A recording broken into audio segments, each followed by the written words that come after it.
এই বছর আমাদের আর্জেন্টিনার চাহিদাটা একটু বেশি। আর্জেন্টিনা যেহেতু গতবার ওয়ার্ল্ড কাপ চ্যাম্পিয়ন, ওই হিসাবে ওদের ফার্স্টে ওরা আছে, সেকেন্ডে ব্রাজিল ভালো হয়েছিল হচ্ছে এবার, আর থার্ডে সবচেয়ে চোখ লাগার মতো হচ্ছে যে স্পেনের উইকেটটা। স্পেন এবার খুব ভালো সেল করতেছে। স্পেন আছে, পর্তুগাল আছে, ফ্রান্স আছে। ওভারঅল আর্জেন্টিনা এগিয়ে আছে অনেকটা, আর ব্রাজিল সবগুলো মোটামুটি ভালো চলতেছে এবার প্লে এডিশনগুলো। এটা মোটামুটি আলহামদুলিল্লাহ অনেক অনেক প্লে এডিশনটার বেশি চাহিদা মানুষের। তো প্লে এডিশনটা আমরা পর্যাপ্ত পরিমাণ কালেকশন রাখছি আমরা, যেহেতু প্লে এডিশনটা চাইতেছে সবাই। আমাদের লোকাল জার্সি থেকে প্লে এডিশন জার্সিটার প্রতি বেশি চাহিদা, যেহেতু আমরা রাখি প্লে এডিশনগুলো ফ্যান্ডির ভিতরে অনেক আগ থেকে আমরা প্লে এডিশন সেল করে, ওই হিসেবে আমরা প্লে এডিশনটা রাখতেছি আর কি। আর ক্রেতারাও মোটামুটি স্যাটিসফাই, আমাদের জার্সির উপর আমাদের উপর আস্থা রাখতে পারছে, তো আমরাও খুশি আছি আর কি।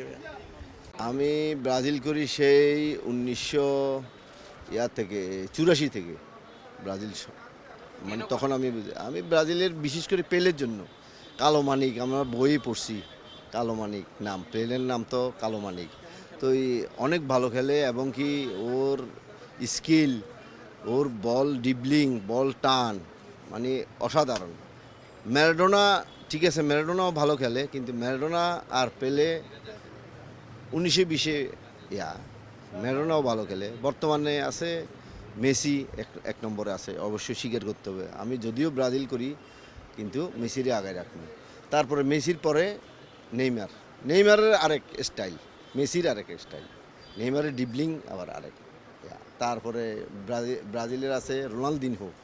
রোনালদিনহোর ড্রিবলিং দেখছেন কিনা জানি, একটা আমার খেলা মনে আছে, ইংল্যান্ড আর ব্রাজিলের খেলার সময় একটা ইনডাইরেক্ট ফ্রি কিক দিয়ে যে গোলটা দিল, ফার্স্টবার ঘেসি কোনা যায় গোলটা হইল ইংল্যান্ডের বিরুদ্ধে, অসাধারণ গোল। ব্রাজিল আর্জেন্টিনার ভিতরে এবার কাপ যাওয়ার সম্ভাবনা এবারও আছে, তবে তৃতীয় একটা শক্তি দেশ হিসেবে পছন্দ মরক্কো নেয়ার, মুসলমান কান্ট্রি হিসেবে মরক্কোকে সমর্থন করি অবশ্যই। প্রতিপক্ষ দল, প্রতিপক্ষ বলতে আমরা তো এখন আর্জেন্টিনাকে বুঝি, আর্জেন্টিনার জন্যও শুভকামনা রইল আর কি।